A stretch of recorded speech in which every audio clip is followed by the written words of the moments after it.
The summer lecture series is going to be focused around one of Rabbi Schulweiss's books that he published. And actually, it was in 2003. The first year that I came to the congregation, it was published.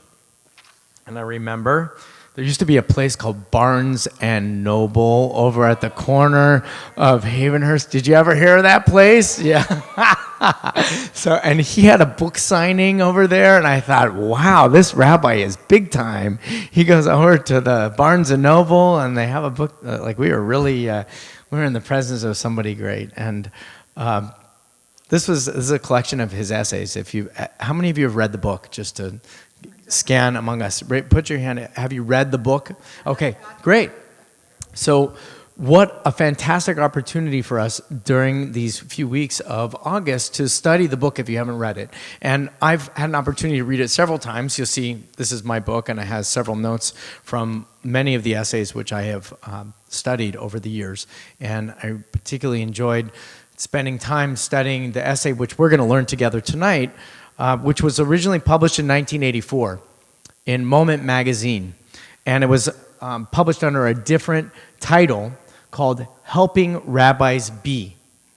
And how many of you read, so if you haven't read the book, did anybody get a chance to read the actual essay itself other than those who read the book? Okay, so what we're going to do tonight is we're going to first study a little bit about what were probably some of the concerns that Rabbi Schulweiss was seeing in his experience as a rabbi of the congregation, his experience as a rabbi in North America, that were the questions that he was asking that were being unanswered, and how this essay is a response to that perplexity.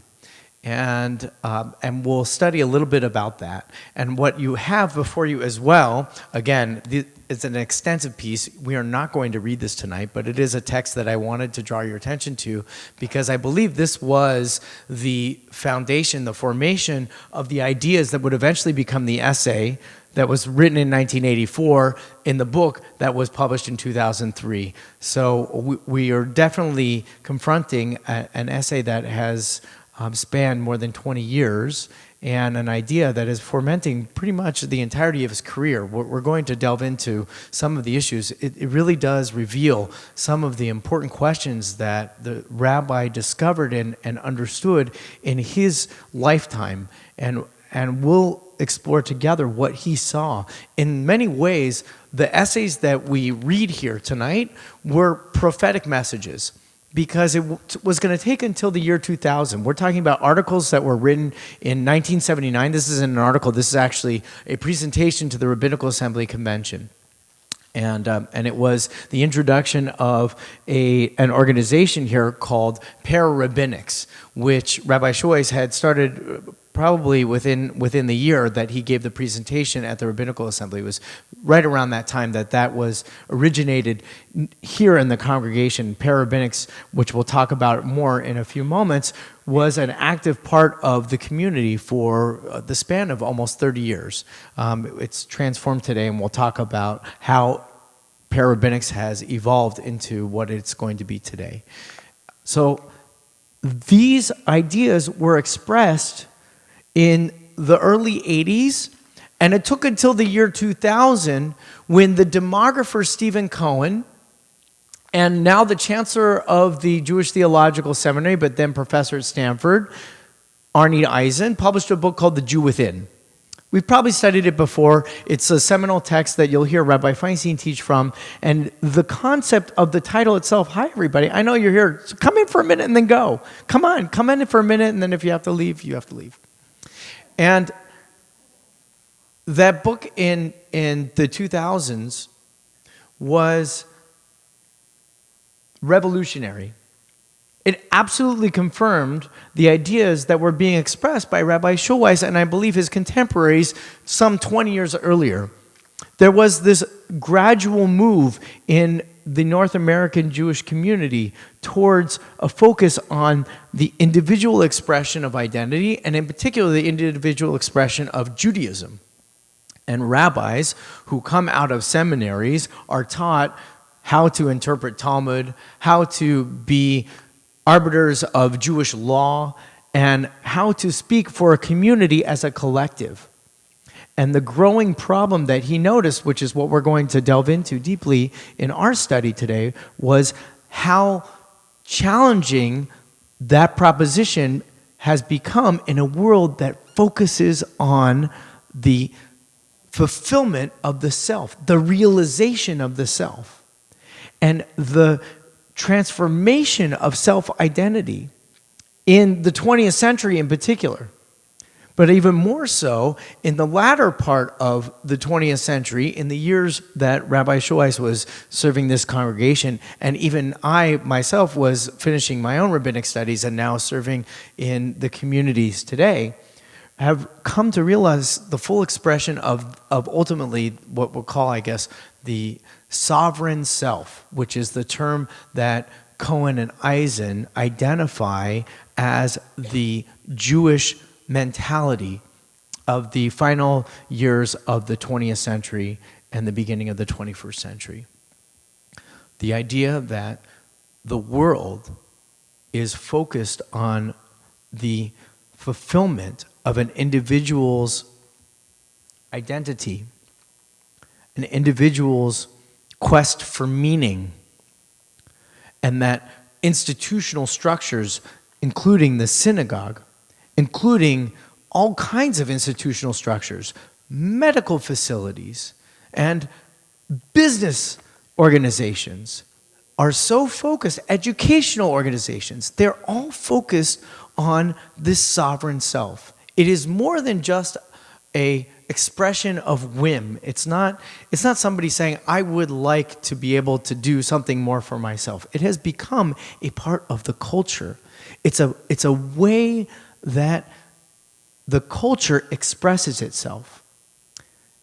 And the challenge with that is that a culture that is focused exclusively on the individual is going to break down at any point when the individual need or concern is in conflict with the collective in some way or another.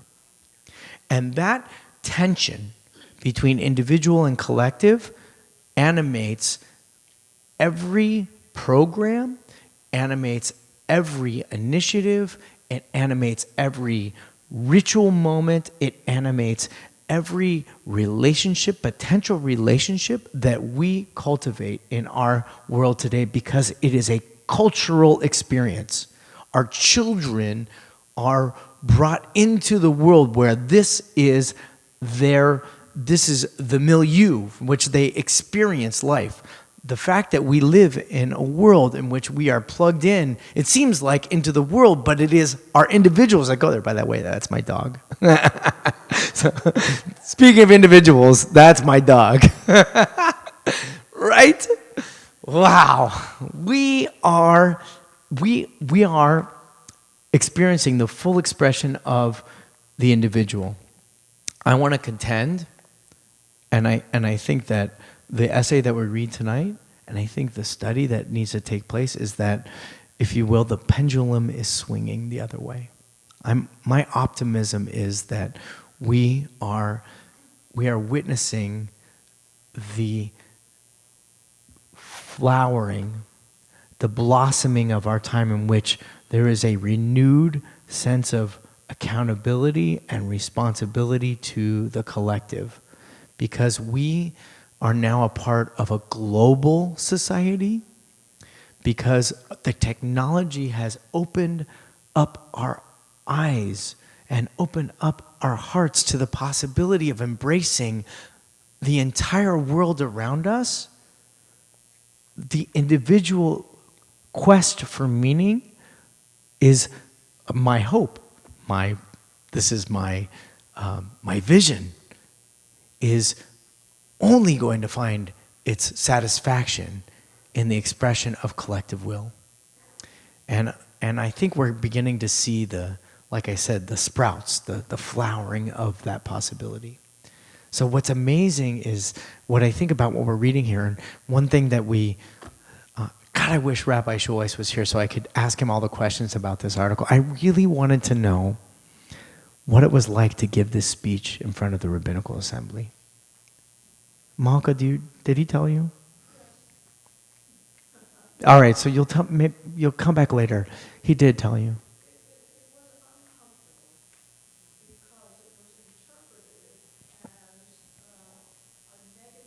Yeah. Yeah. So what Malka said, which I think is right, is that, and that was my intuition, and I want to really ask him those questions. So to study the text the way that we're doing, like we study the great classical commentators of Jewish text and tradition, knowing that our rabbi and our teacher and our friend is so momentarily taken from us, is difficult. I read these articles and I said, what do you think about this? So we start talking to the rabbi. So tonight, as much as it is for us to study these texts, is a way for us to maybe have that conversation with our rabbi, who we wish was here to share with us what he saw. So what I want to do is I want to first ask the question,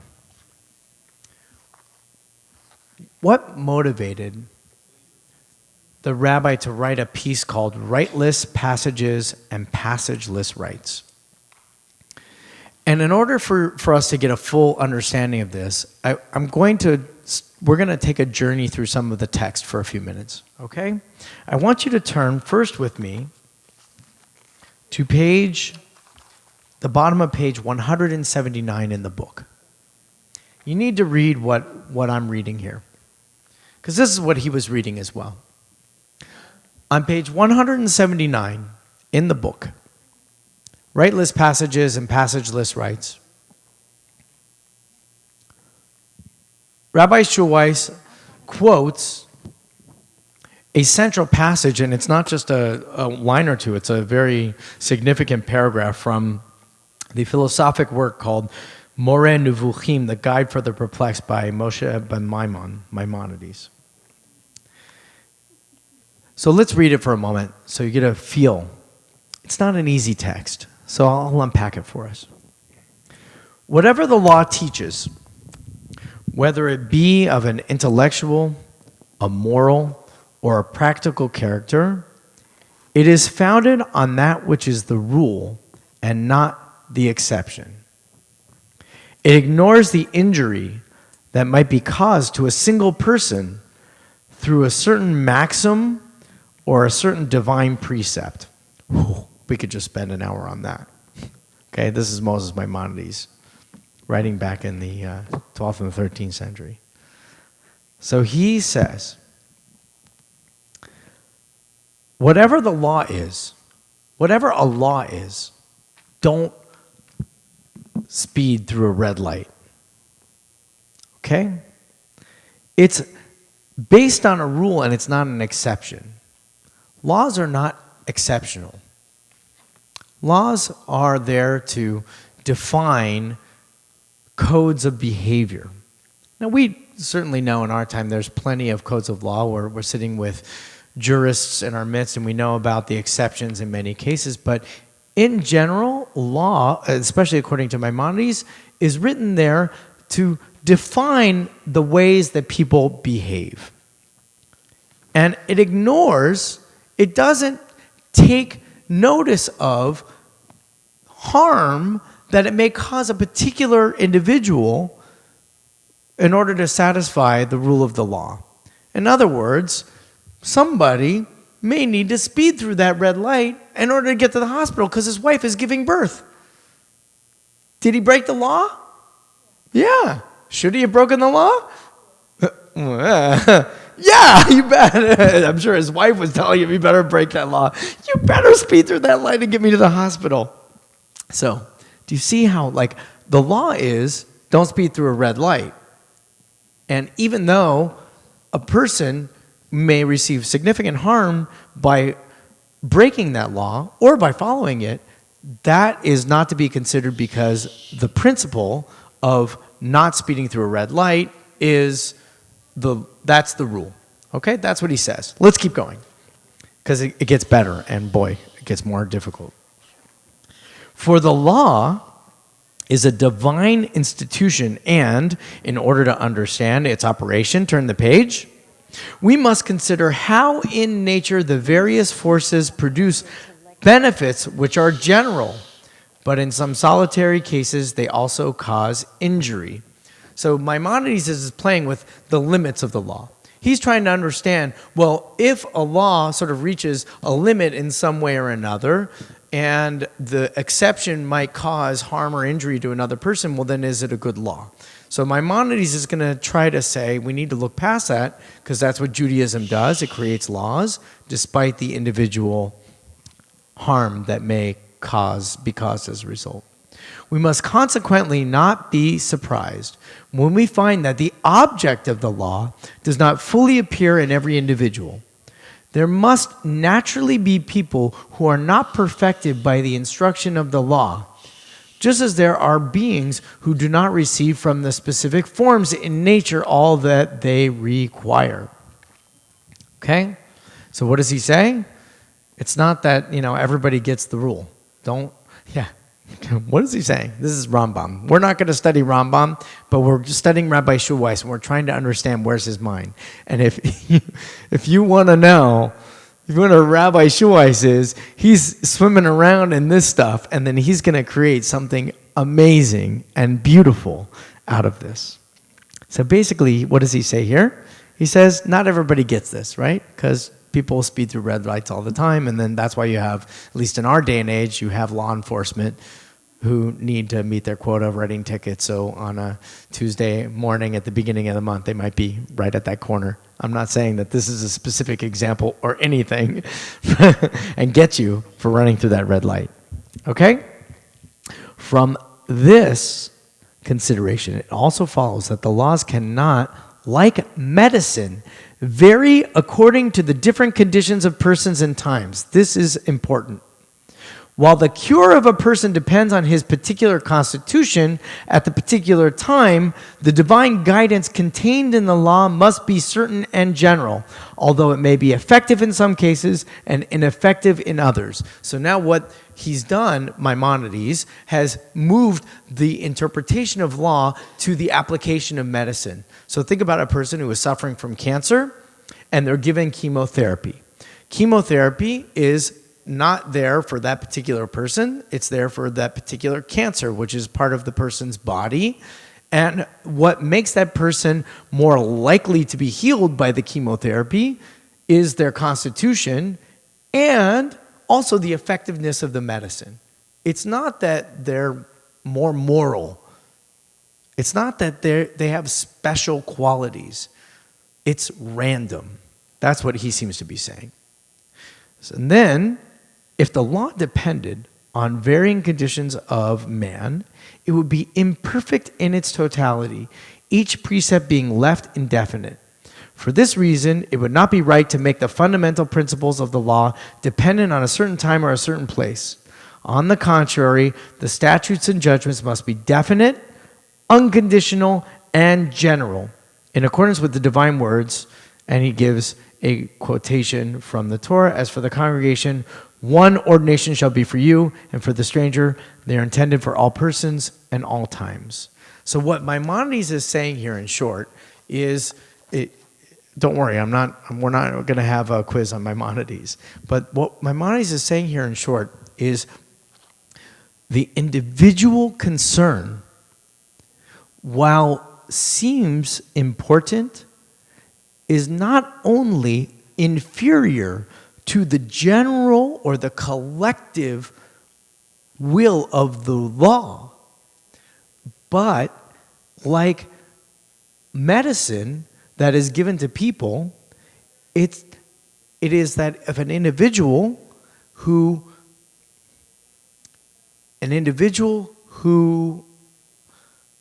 tries to change his condition, tries to change the law, tries to change his behavior, would be undermining the divine nature of that law.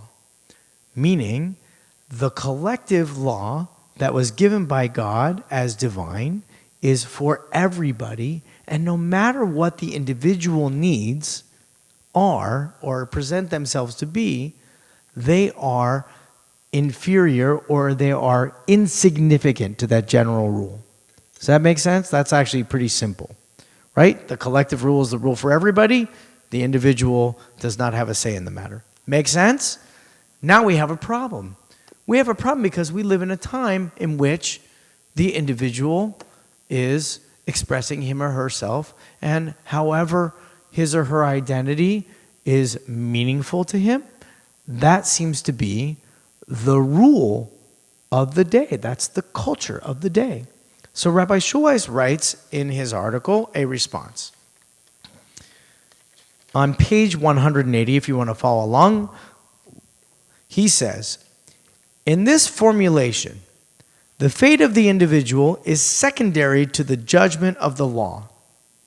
That's what we just said, right?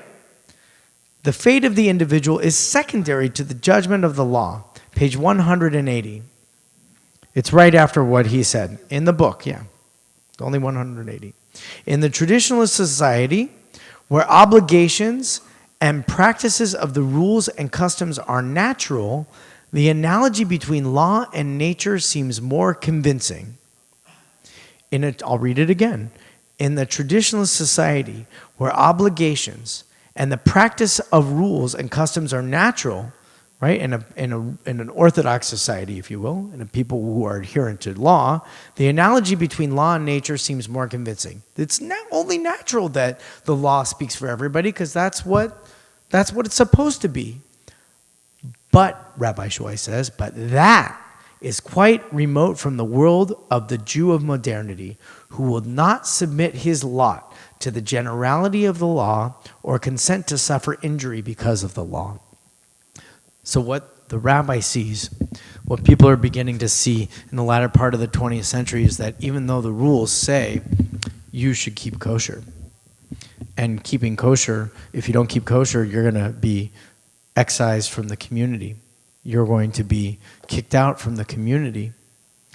And the Jew of modernity does not keep kosher and would come even to a stronger position and say, not only am I not going to keep kosher, but you can't tell me that I need to keep kosher, and I'm still going to be a Jewish person. That's the Jew of the late 1970s and early 1980s. And I would very well argue that's the Jew that we're confronting today. So if the individual says, Jewish law is nice, but it doesn't have a claim on me, what is the role of the rabbi? Isn't the rabbi supposed to be an adjudicator of Jewish law? Isn't the role of a rabbi supposed to be the one who helps a community understand its expression of the law as it was divinely given by God? So what happens in a world in which the individual does not find the law to be compelling to him or her? What role is the rabbi to be? And in fact, if you read in the article a little bit further, in the essay, he raises the question on the next page, page 181. The rabbi says, the rabbi finds himself answering questions that were never asked. In his day, in our day, in my day, what the challenge becomes when the individual reigns supreme is a exploratory search for meaning in the individual. And what one individual finds meaningful is different than another. And it becomes the task of the rabbi in a day like this to figure out what's meaningful to each and every person. Now, that's not a bad thing, but now you got a problem. If that's the job of the rabbi, to find how each and every individual finds meaning in Jewish tradition, and the rabbi is like a server at a 5-star restaurant, a Michelin-starred restaurant, and knows exactly how to present the menu so that the individual Jewish seeker will choose something that will be just right for him or her. How's the rabbi to do that in a congregation like ours, where there's 7,000 people that are a part of this community? 7,000 people. So that's the question. That's what's bothering him. That's a good thing to be bothered about, because people aren't coming to rabbis anymore and asking them, can I get the chicken from this kosher market as opposed to that kosher market? They're not asking the rabbi those questions. Should my mezuzah be checked once every 7 years or once every 15 years? The rabbi's not asked that question. That's the question that I was trained to answer in rabbinical school. Me personally, I have never had anybody ask me a question once in 7 or once in 15 years. I'll give you an answer after the class if you'd like, if that's really of your concern. There's something far more concerning, not only the Jew of modernity, but the human being of modernity. And that was a real concern for the rabbi. And he knew it. So look in the essay. Look in the presentation that I copied for you. And this you're going to read on your own. It's a long essay, but I want you to pay attention to a couple things that he focused on in this incredible lecture. It was amazing. I can completely understand how his colleagues were rebuffed by his statement and didn't even understand what he was talking about, because it's not a negative essay at all. It's actually a very positive essay. There's a wonderful solution that he offers, and I think they missed the boat. I know my colleagues missed the boat. Yeah. Yeah.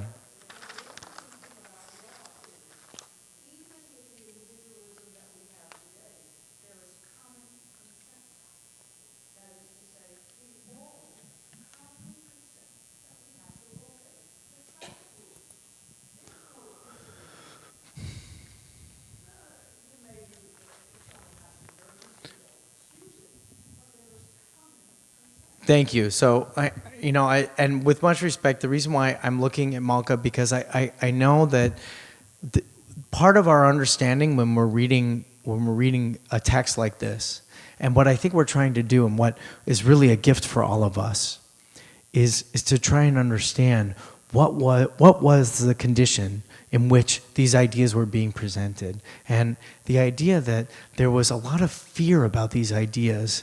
And that fear was tremendous. It was so tremendous that what most rabbis did at the time, and I would even argue to some extent, somewhat today, they buried their head in the sand. They turned the other way.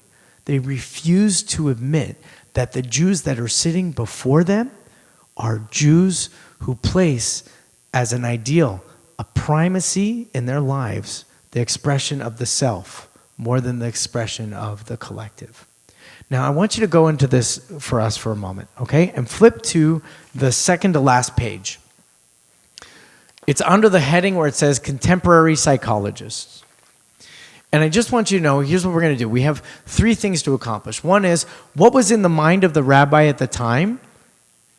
And what was his proposed solution to the difficulty that he saw?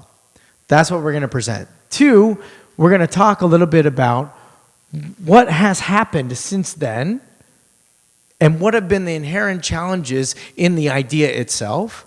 And then 3, if we'll have some time, and I really hope that we will, what's happening now? I'm very excited that our congregation has not let these ideas slip away. They have once again reemerged as the central concern of the community today. And I'm proud to be a part of that, and we'll talk about that. So if you flip to the last page, you see at the bottom of the page it says Contemporary Psychologists. We just want to read this one paragraph. So he writes, I read the literature of contemporary psychologists, for example, Erik Erikson, Daniel Levinson, Roger Gould, and I am jealous for Judaism. They all happen to be Jewish.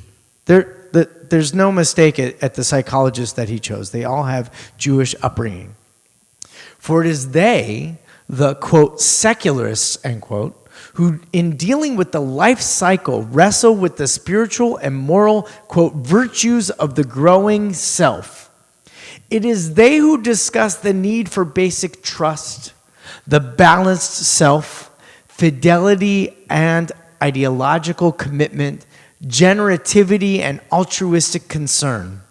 Now, before I finish the rest of the sentence, what better reasons for belonging to a community or a collective would be these values: basic trust, the balanced self, fidelity and ideological commitment, faith, if you will, generativity, creativity, and altruistic concern, social responsibility.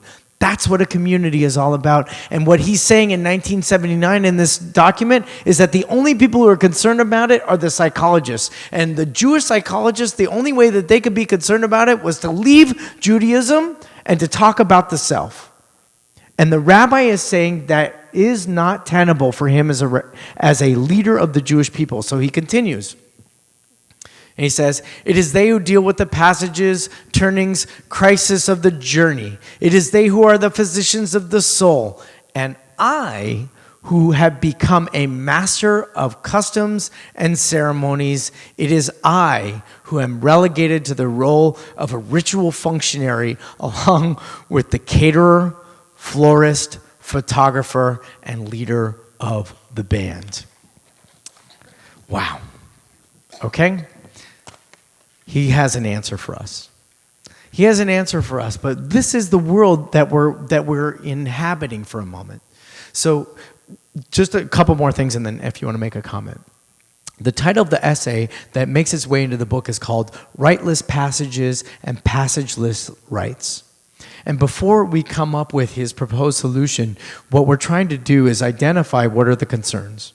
So concern number one is that the individual does not have fidelity, does not believe in the value, the function of law as a collective expression.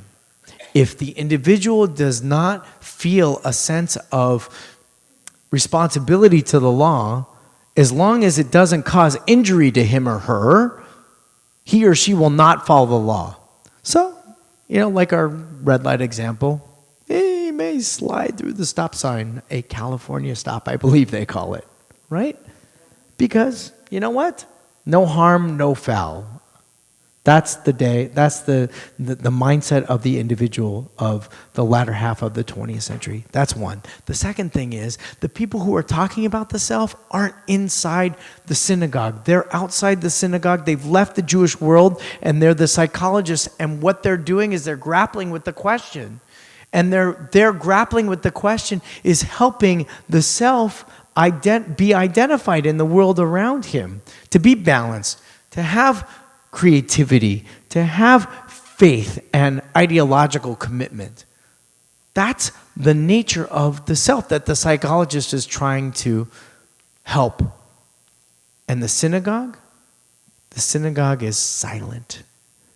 And even worse, the moments that punctuate the life of a Jewish family that are expressed through the synagogue are meaningless. They are riteless passages, meaning people are passing through lives without making a ritual to signify their importance, and they are passageless rites. And there is no mistake about the looming problem in the background here of the bar mitzvah. The bar mitzvah is the classic example par excellence of how synagogue environments became bar mitzvah factories. Did you hear that? Bar mitzvah factories. That's what I dare say even Valley Beth Shalom suffered through in the 1980s. Okay? So let's go back into the essay and then we'll pause for just a moment. I want you to see what does he say about riteless passages and passageless rites. Turn to page 183.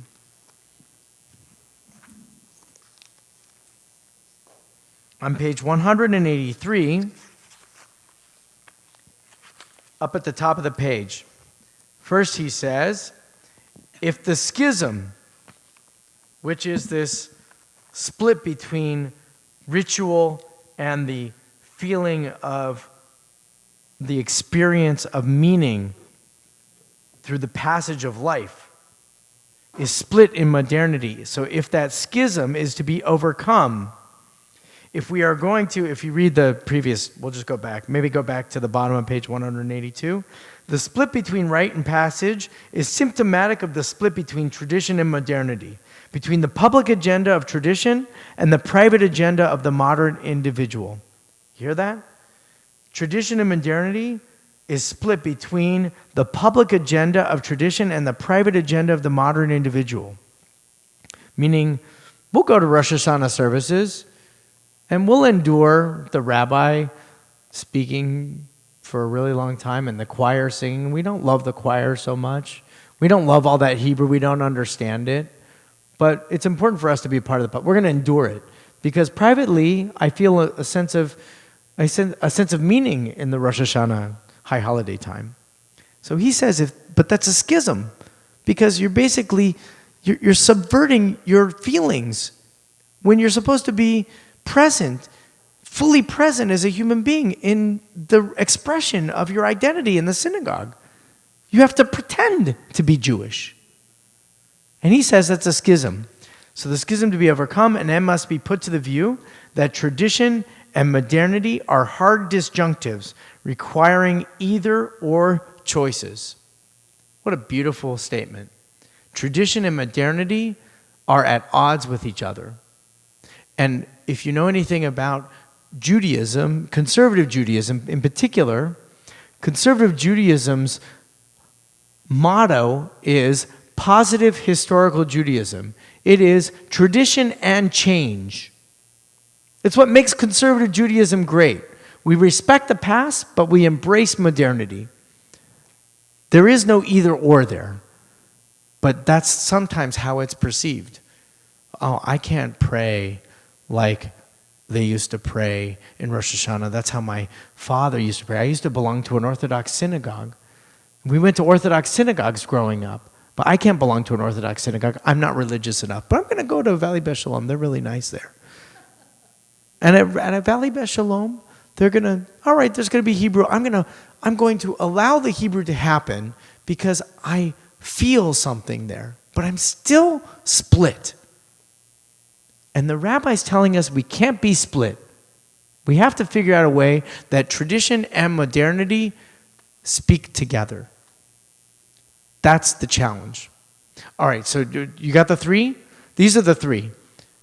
Law is, there's a problem between the individual and the collective. That's one.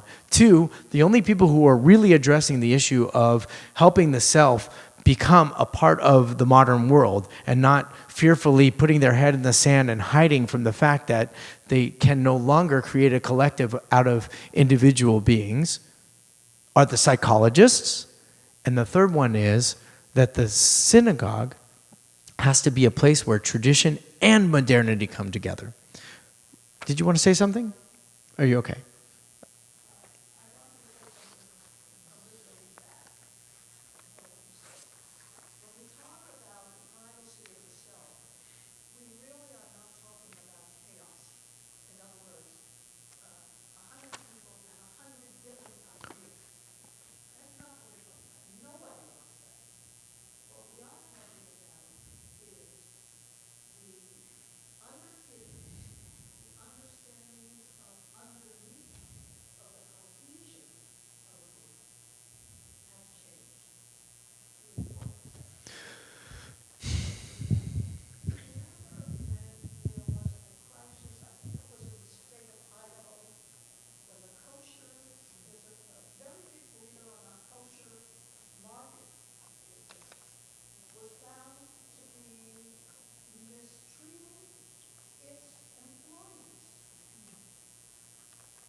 I think, thank you. I think there are so many outgrowths of this concern. And the challenge that we face as communities is what happens when we have a collective expression and a challenge comes against it. Communities have two choices. They can circle the wagons and take protective measures to protect the community, which is a very natural response to the problem, or they can embrace their responsibility and take accountability for that, which is a very difficult but authentic expression of community. And clearly, the rabbi was trying to educate a community to take on that kind of responsibility, despite the very real, natural, human challenges of a collective. Okay? Do you understand? This collective stuff, it's not like the collective is all easy. The collective has its challenges as well. The reason why we have this individual and collective pendulum swing is because there's something very powerful, important, holy, and true about the individual and the place of the individual in a community. But that an individual is a part of a community, and the community has norms and expectations and rules. And those rules have to have a claim on the individual in order for them to be effective.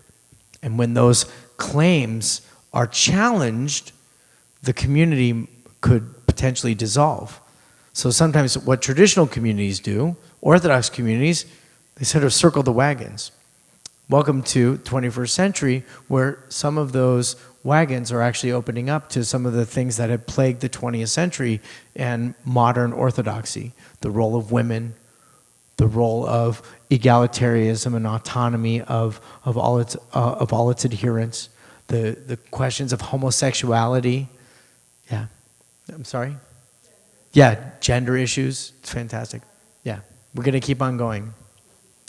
Keep on going.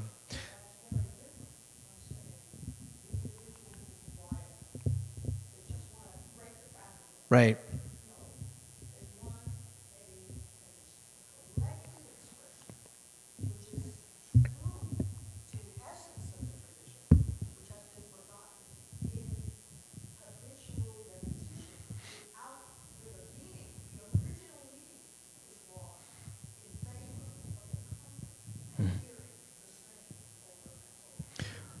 So now what we have is the response. And the response was in some respects prophetic. I think that it came out of a response and a deep desire. What we read on the page wasn't simply lyrical pleading with colleagues and appealing to the rabbinic community that the claim of individuals is too great for one rabbi to bear. But it was sincere. And in that sincerity, what Rabbi Schulweis introduced was something that he saw, and look back in the essay for a moment, because he outlines it succinctly, is on the previous page. It's like right in the middle of the essay. So if you want, it's the first, second, back of the third page. I'm sorry, back of the fourth page. Judaic paraprofessional. You see that? Judaic paraprofessional. It's the back of the fourth page. The back of the fourth page. You see it? All right. So the Judaic paraprofessional, he writes, "We are not so helpless or alone. There are Jews within our synagogues who want to do more with their lives than attend public lectures or sit at endless meetings or usher. There are Jews who can understand the challenge to Jewish life and would respond to a call to serve Jewish life, would respond to a serious program based on classic Jewish purpose, to understand, to listen, to learn in order to teach, to observe and fulfill in love all the teachings of the Torah.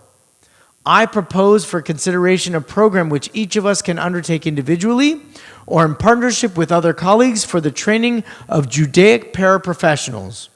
A program under our rabbinic supervision for the training of laymen and women willing to tithe their talents and energy for the purpose of entering the lives of our fellow Jews who can only be reached personally by their peers. I underscore that I read it, and now I read it again. It can only be reached by their peers. Hold on to that. A paraprofessional Judaic program to help us transmit on a personal level the Jewish art of celebration and Jewish chokhmah, wisdom, for their personal lives and for the lives of their families. Consider the emergence in the last few decades of paraprofessionals of all kinds, paramedics, paralegals, paraprofessionals, psychological counselors, lay people trained so as to extend the influence of the professionals in the community and to help professionals use their energy and talents more effectively. Why not para-rabbinics? It's sort of chilling to you. Of course, after the list of all of that, of course, you would consider para-rabbinics. You see it in every other place in your life. Why not para-rabbinics? Is the rabbinic vocation less demanding, less complex, less worthwhile than these others? Does Judaism need no help? Do rabbis need no help? So here's what happened. And it was nothing short of a stroke of genius. You look at the world of the changing climate of modernity. You see, actually, for Rabbi Shoi's, a very, very important side concern that I think was also playing into his insight and his commitment to shift the tide of Jewish communal life in America at the time. He created Chavarot programs, where he encouraged Chavarot to come into the life of the synagogue. People became part of each other's lives, and at the same time, if you read in this essay for the Rabbinical Assembly, there are all kinds of other communities. Marriage, the encounters, right? There was anybody remember those? But remember Est? Remember Scientology? All these things. There are all these other storefront religious experiences that people were being lured into of the times, particularly in the 70s. And they were taking people away who were once maybe feeling this loose confederation through the Chavarot. We're slowly unraveling. So Chavarot weren't having the kind of lasting impact that they ought to have had in a community. They weren't going to be the response of community that they were initially envisioned to be. But what was going to be the issue was what emerged out of this, that the rest of the world is evolving in such a way that people need to take responsibility for helping other people come together. That's not something that can rest on the shoulders of any one attorney, any one medical professional, any one psychologist, and any one rabbi. In fact, that was precisely the move that took place. It doesn't matter how many congregants you have in your community, there's no one rabbi that can meet the needs of the individuals in the community in which she inhabits. And so why not bring people into the conversation of collective responsibility and train people in the project of building community? And let's call them para-rabbinics, para-rabbis. They're going to go through a training program, and you'll read in the essay because it outlines the training program. They're going to go through a training program of 3 years, studying with the rabbi weekly about the holiday cycle, about the rhythms of Jewish life, about the access to Jewish law. And they're not going to become rabbis themselves, but what they're going to be is facilitators of Jewish life. And by having facilitators of Jewish life, as I said before, it's so important. They are people who will be respected by their peers. They're respected by their peers. So that community is going to take responsibility for itself, and it's not going to rest on the shoulders of the rabbi to be the salve, to be the parental figure suckling the children at the teats of tradition and law, but rather the community is going to take collective responsibility for journeying together towards whatever definition of salvation or of redemption or of realization that the community defines for itself, for presence of God, however it may seek that presence. It's the community. So that's what he said in 1979. That's what he reiterated in this article in 1984. So what happened? Anybody para-rabbinics? Are you para-rabbinic? You are. You want to speak for a moment about that experience? Would you mind? The microphone for Sylvia?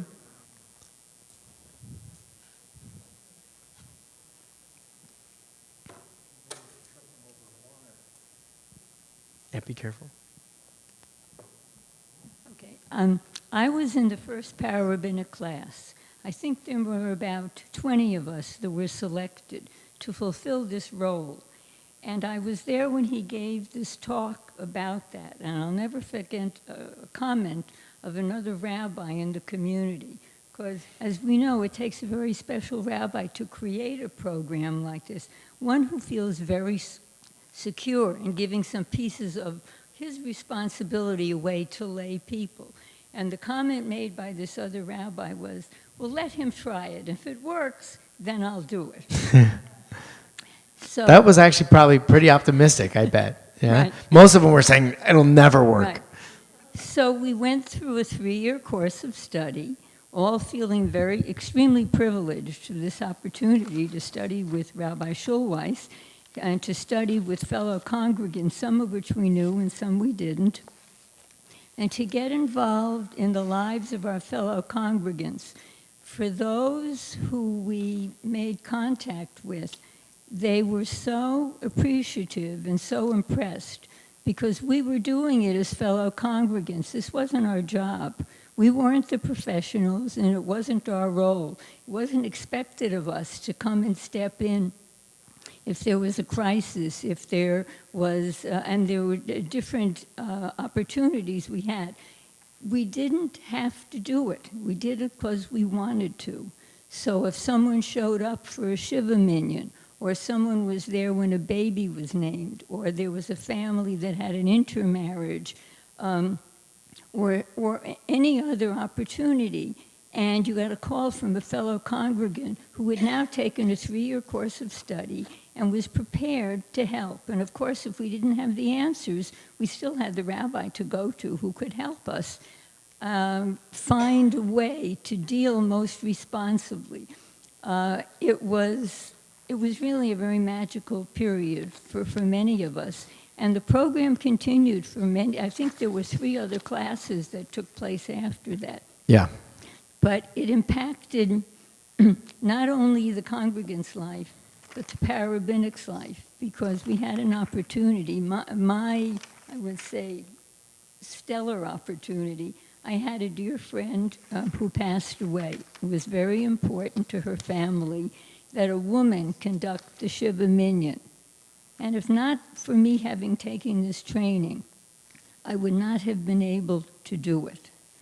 And she was appreciative, her family was, but I was most of all appreciative because I didn't want to let that family down.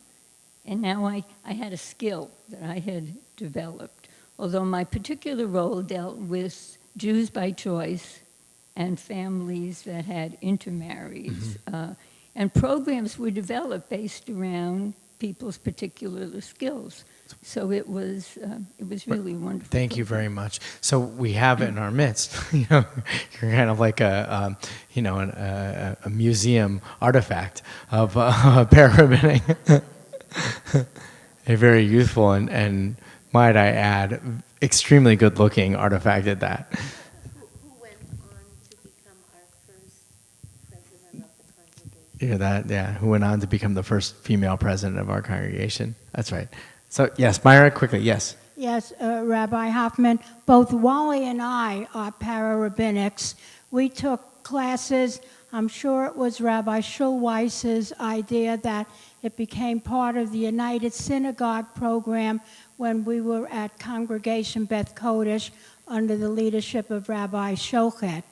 I got my para-rabbinic certification, as if you want to call it that, in Jews by choice, and therefore we became mentors in conjunction with the University of Judaism at the time with the Introduction to Judaism program. And on my part, and Wally's part was entirely different. His was death and dying, where he counseled people with funerals. But the most exciting thing in my part of the para-rabbinic experience was, number one, being a witness in the mikveh when a young woman was duly converted. And also a very moving experience was the very first Rosh Hashanah that another young woman attended services with us and heard the shofar blowing for the first time, sobbed, unbelievably emotional. It was just such a beautiful feeling. And then we became totally involved in their family life, and they in our lives with our children and with our families. Beautiful. Spending the Yom Tovim together. Thank you very much. So what we've learned here is there is one of the important outcomes of this proposal was that it deeply impacted the lives of the students. It transformed the lives of the students to become para-rabbinics, to be empowered to express Judaism for themselves, to be a part of the active life of Judaism. And as what you learned was not that you needed some special certification to be a rabbi in which to accomplish that goal. This is kind of the domain of every Jewish person. And the para-rabbinics program successfully accomplished that goal, which was to affirm that you can be a fully Jewish human being in the world of modernity. And you can have expressions in which the idiom of Judaism, the language of Judaism, is in which you have a conversation to build connection and to create the most powerful human connections that we can create. So much so that the lives of families are bound together by that. That was one of the great successes of the program. What you also heard from both Sylvia and Myra is how each were in some way divided according to their expertise. And what happened is that there was a morning group that was created, and believe it or not, in this congregation, the people who were originally trained as para-rabbinics still make phone calls to those who have lost loved ones. Even still today, we have many different formulations of this kind of care, but it is still the para-rabbinics who are at once certified and empowered to be responsible for this that are not mandated by the rabbi. We don't call the para-rabbinics and tell them that they need to speak to so-and-so. It is self-organized and it is self-expressed. That's one. The other thing is that Jews by choice, which is taking a different hold than it may have had in the past, and we need to talk about that. There's also B'nai Mitzvah Counseling. That was one of the great things that came out of the para-rabbinics program, and it lasted for a very long time, 25 years, if not close to 30 years. Meaning that only in the last couple of years, the B'nai Mitzvah Counselor program has kind of devolved, and that's another challenge that we're going to get to about why it's not working. And there are other expressions. So it wasn't that these people who were trained were going to become rabbis themselves. And they weren't going to be pastors in the community, which is the modern formulation of what a rabbi is supposed to do, to be the person who helps to eulogize your loved one when there's a loss, or the person who gives the child a blessing when they become a bar mitzvah and wraps them in a talit, the person who stands with the moil and gives the child the name as he is welcomed into the world with Brit Milah. That's not the purpose of the para-rabbinic. The para-rabbinic was the community organizer par excellence. Their responsibility was to help galvanize the community around rituals which have the potential for deep and profound meaning in a way that the rabbi simply could not do on his or her own. That was the idea. Now that was 30 years ago, 35 years ago now. And the question is, where are para-rabbinics today? Because we're not training para-rabbinics. And the program does not have its presence in communities as widespread as we ought to have. And I think with all honesty and sincerity, the evolution of Chavarot reached a conclusion. The evolution of para-rabbinics reached a conclusion. And we are beset with the challenges that the rabbi saw once again. Perhaps they're rearing their fierce head with new concern in our time, in our age. In fact, that's something that I personally have been challenged by, and also have been challenged by the leadership in which to address. And so what's happening now?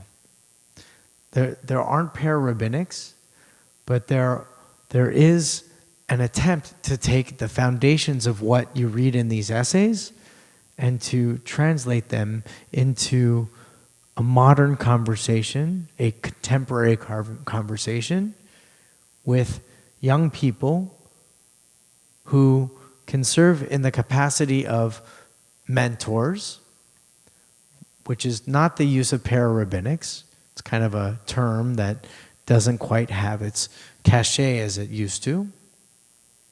But mentorship speaks deeply to the mindset of today with a basic premise that people have been a part of this community. They've raised their children in the schools in this community.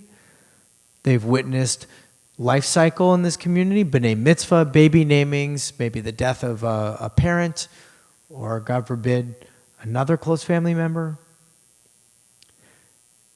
And they are still committed to the congregation, which seems like it shouldn't be a surprise. And yet, the statistics are shocking at how many people have belonged to the synagogue and no longer belong to the synagogue because there is no longer an economic obligation for them to affiliate. Their children have completed the schools.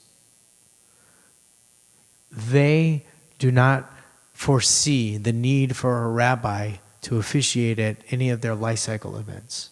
And if they do need a rabbi, and they call one of the Valley Beth Shalom rabbis, and we remember them, we'll be there with them. But if not, the economics of it are far more beneficial not to belong to a synagogue. What's $1,000 when you're talking about $3,000 or $4,000 a year? $1,000 one time compared to $20,000, $30,000, $40,000 or more. It doesn't make economic sense. So these are people that are committed to the idea that belonging is a value that has no price tag. And so their role is to reach out to the very young families who have walked into the doors of this community, whether by obligation because they're now a part of our preschool, or they're a part of our day school, or they want to educate their child to become a bar mitzvah. And they come in the door and they're looking for community. They want the experience of education, And it would be nice if they met some friends along the way. So these people have the key responsibility of helping the rabbis, the cantors, the professional staff, the laity, the leadership of this organization to reach out and develop those connections with those families. Help them understand, why are you here? What are you looking for in community? What does it mean to educate your child in Judaism but not belong in a community of some sorts? And to help people have a question, to help them ask the questions, and to help them have a conversation about these ideas which they would genuinely ask themselves, but nobody has ever given them the chance to really think about it. So we have people, we now have 20, and we're hoping to have 40 by the end of the year, the 2015 year, of people that we've called mentors. Madrichim in Hebrew. They are guides. They're guides to help people in this community feel a sense of connection, a sense of belonging. And I'm proud to say it's beginning to bear fruit. It's kind of successful. It's kind of really nice. You would be surprised at what it feels like to be a preschool family who didn't have very much Judaic upbringing because they grew up in the world that that Rabbi Shulweiss saw and wrote these essays challenging us to do better over 35 years ago.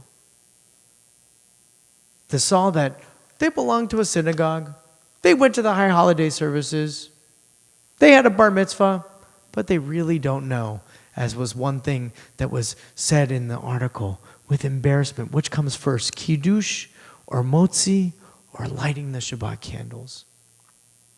There is an illiteracy amongst the Jewish community that has become an epidemic. And it is in the hands of these mentors. It's in the hands of the rabbis. It's in the hands of you to reach out because you care and you can do more than just learn wonderful teachings from rabbis who come and give lectures from time to time in this place. But you can actually, with your hands and with your heart, take responsibility for this congregation. And as the rabbi taught us, it's essential. This community will not survive without its members taking responsibility and accountability for itself. That was the end of the article. Was, let's create a place where people can experience meaning in the passage of time. He says in the last paragraph on page 187, the rabbi's authority and influence increase as the lay leaders begin to understand through their own involvement how complex and critical are his tasks and aspirations. So the rabbi needs validation.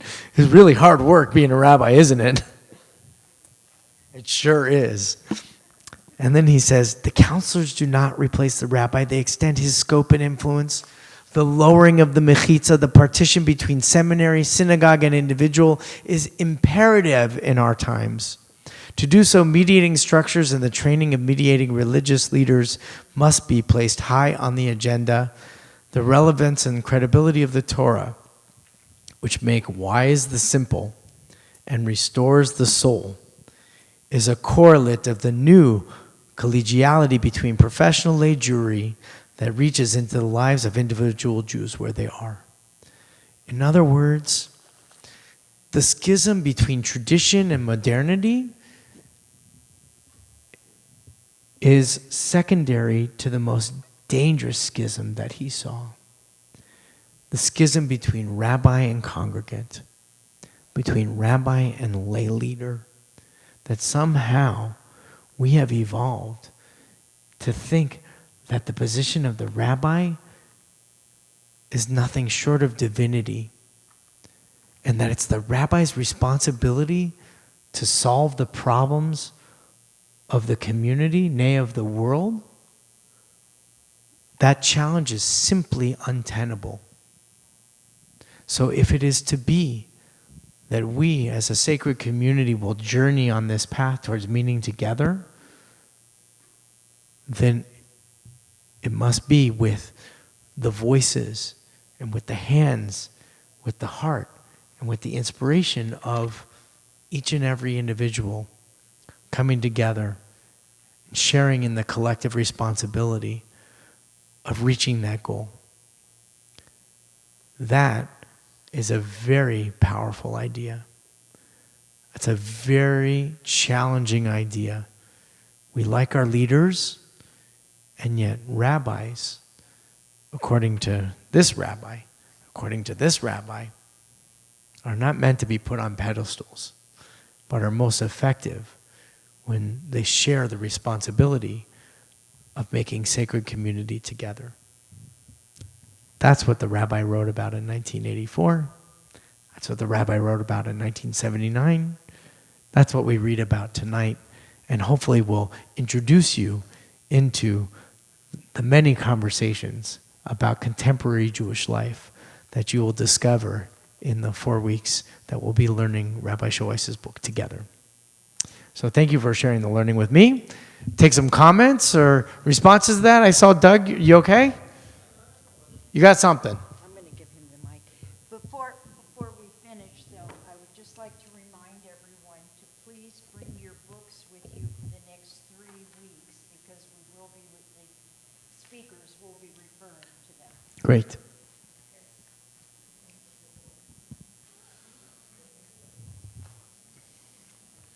It seems to me that the rabbi is circling around a problem, and the problem is Jewish ignorance. And he's trying to solve a problem, but not solve the problem of Jewish ignorance.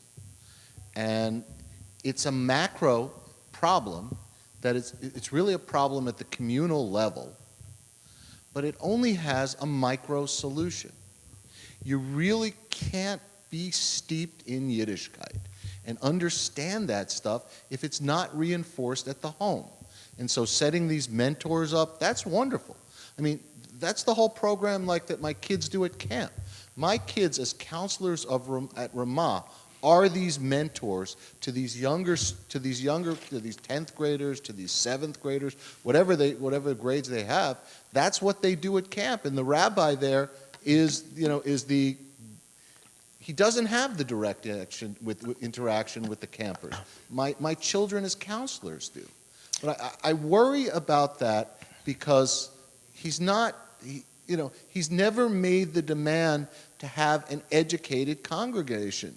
I mean, if ignorance is the accepted norm, it scares me. Right. So the question and comment that's behind that is, I think the question is this concept an accommodation to a larger a problem of epidemic proportions, and that is of Jewish literacy. So to create structures which perhaps facilitate learning in some way, is that may be an effective model in a very direct and short-term response to the solution, but the real core issue is Jewish literacy, and that seems to be the focus of what the rabbi and I think Jewish society is grappling with today.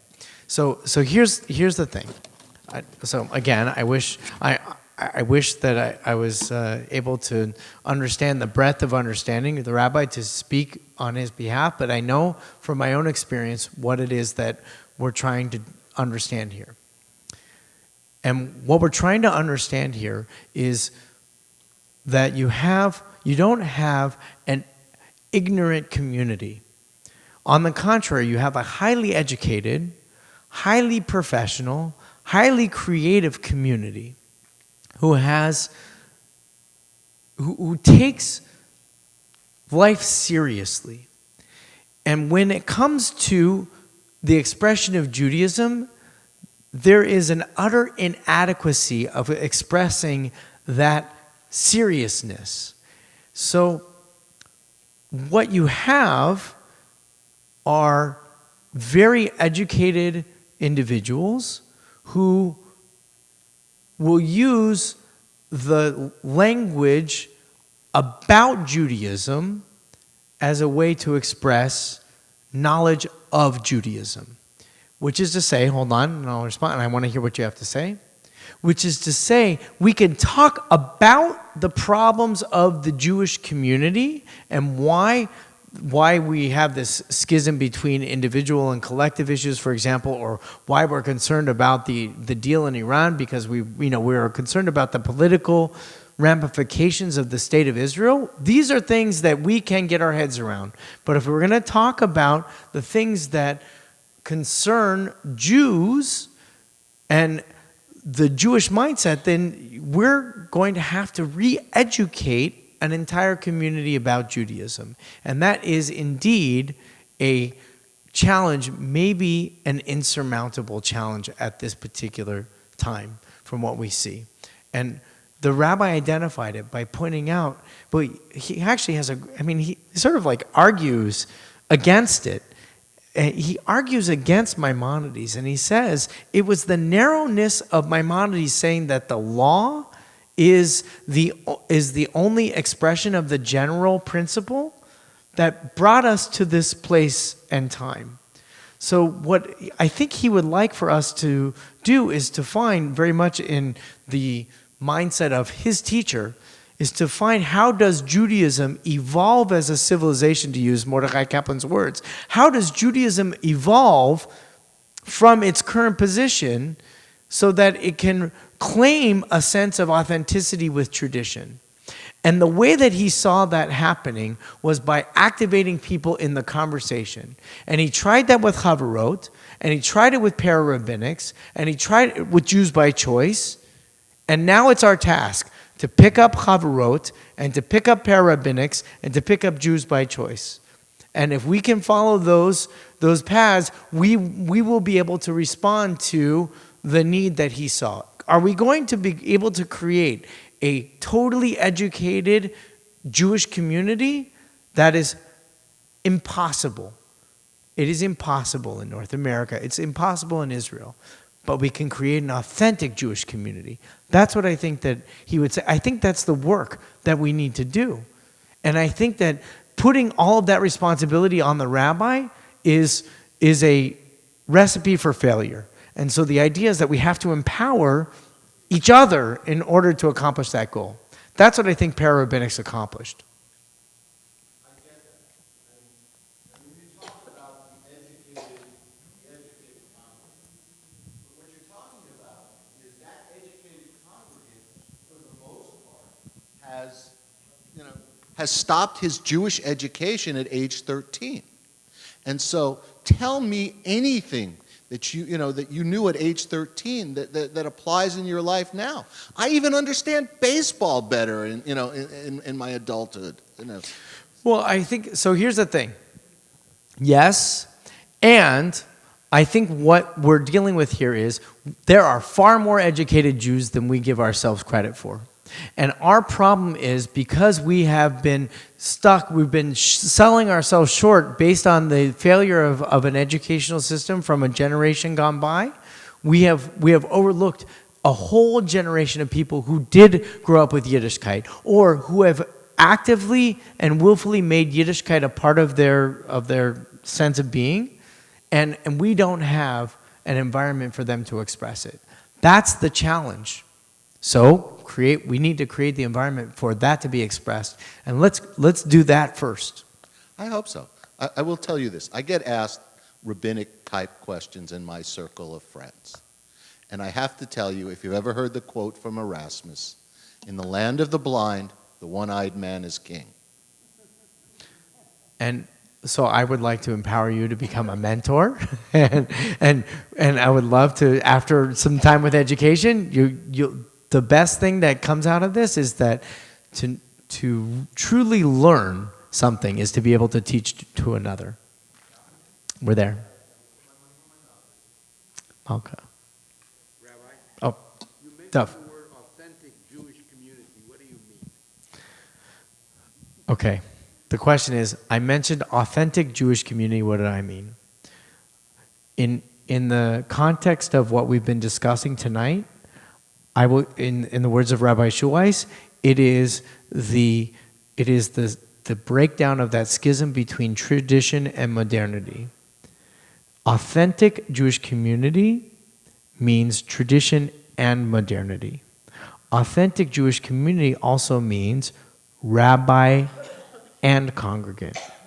And so trying to overcome sometimes the mental obstacles which prevent us from seeing that tradition has a place in our time, or the mental obstacles that we have in seeing a leader who needs the empowerment of his congregants in order to journey together, that seems to be the greatest impediment to authentic Jewish community. Break those walls down and you have authentic Jewish community. That's my definition now. From Rabbi Schulweis's tapes, one thing he said, tradition has a vote, but not a veto. Yeah, that's very nice. Tradition has a vote, but not a veto. Very nice. Tradition and modernity. Okay. Yes?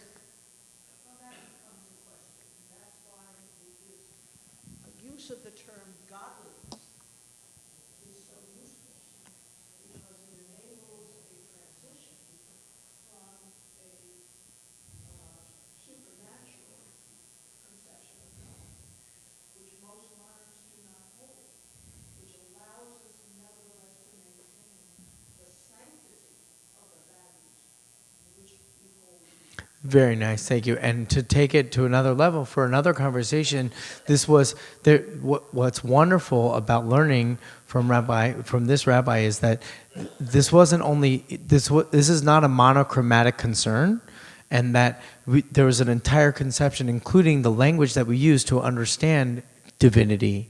And to use the language of godliness is an accessible language that enables shutafut, in the words of the rabbi, partnership, right? Tremendous, sacred and divine partnership. That's wonderful. Thank you for adding that as well. Everybody, I wish you a very good evening. Good luck with your studies.